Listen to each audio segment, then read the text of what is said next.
फिर ये हुकूमत को हटाना चाहते हैं या को डिस्टेबलाइज करना चाहते हैं, तो ये जमहूरियत की और जमहूरी इदारों की कोई सर्विस नहीं है। ये जमहूरी इदारों की सर्विस नहीं है। मैं उनसे पूछूंगी तरीका, मैं जानना चाह रही हूँ।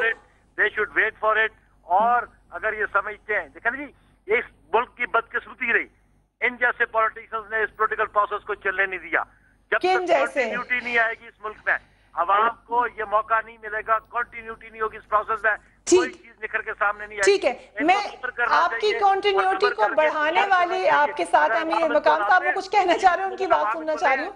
एक मिनट बुखारी साहब, अमीर मकाम साहब, उन दोनों हजार ने तो क्लियर कट बता दिया कि वो क्या चाह रहे हैं, उनका क्या मौकफ है।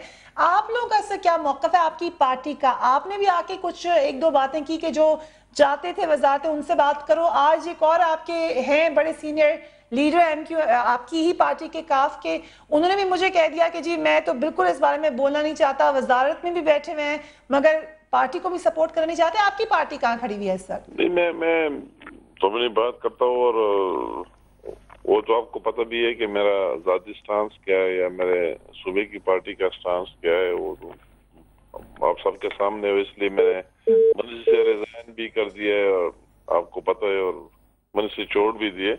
मगर ये बात में फिर आपको आ रही है आवाज? जी बिल्कुल आ रही है, जल्दी से अभी मैं ये बात, एक तो सबसे पहले बार साहब ने जो कहा कि नहीं उनकी मेजॉरिटी किसी जगह नहीं है सिंध में, तो ये तो उन्होंने पहले से साबित कर दिया है। मैं उसी बात पर फिर जो क्लियर कट बात है वही करूंगा।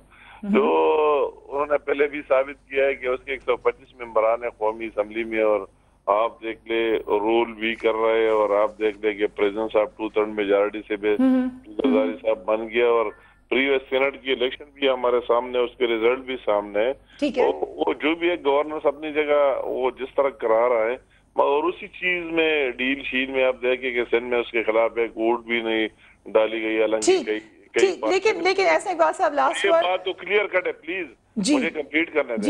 ये बात मैं फिर उस पर आना चाहता हूँ कि ये बात तो क्लियर कट है कि अगर या सेनेट की इलेक्शन हो जाए तो उनको बिल्कुल मेजॉरिटी उसकी आएगी, और उसकी ठीक, ये बात क्लियर कट है। ऐसे इकबाल साहब, अमीर मकाम साहब कह रहे हैं कि अगस्त नाइट के इलेक्शन हो तो मेजॉरिटी पीपल्स पार्टी की आएगी, और जमहूरी तरीका हमने बात की थी क्या है हुकूमत को हटाने का। मैं वाजे करूं, मेजॉरिटी अमीर मकाम साहब, मेजॉरिटी शायद कोलिशन की हद तक आप कह सकते हैं, पीपल्स पार्टी की एज ए पार्टी मेजॉरिटी नहीं होगी। और अगर इलेक्शन पीपल्स पार्टी हारती है तो आपका ख्याल है ये कोलिशन पार्टनर्स उसके साथ खड़े रहेंगे?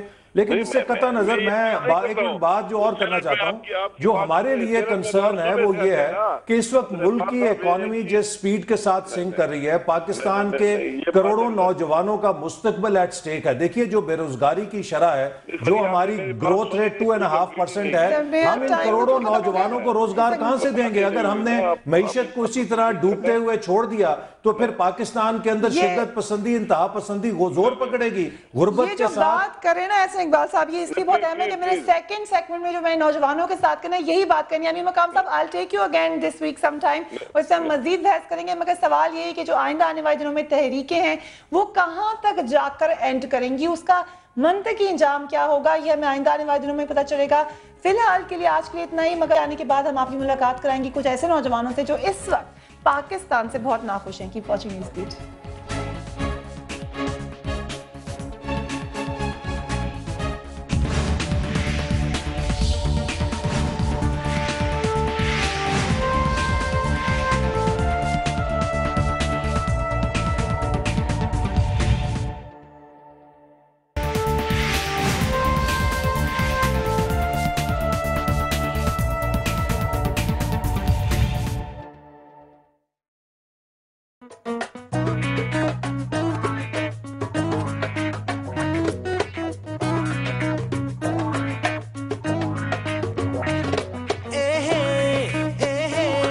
मेरी माँ ने पकाए आलू अंडे, मैं नहीं खाने मैनू लगदे ने गंदे, मैं ते खावांगा चिकन दी बोटी ओदे नाल खमीरी रोटी, भावें हो जाए चिकन तो महंगी दाल।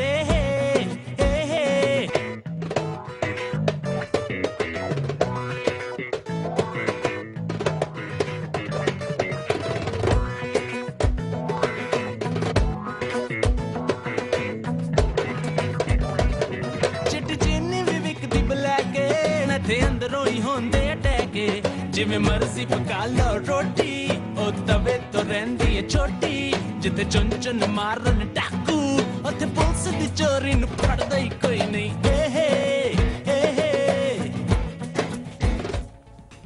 आज 25 अक्टूबर की तारीख है और आज ही रावलपिंडी के नौजवान बोर्ड के गलत इम्तिहानी नताइज के खिलाफ डंडे लेकर सड़कों पर निकल आए। कल 24 अक्टूबर की तारीख थी और कल के दिन सिंध के जिला नौशहर फरोज से ताल्लुक रखने वाले राजा खान ने गुर्बत से तंग आकर इस्लामाबाद में पार्लियामेंट लॉजिस्ट के सामने अपने आप को आग लगा ली।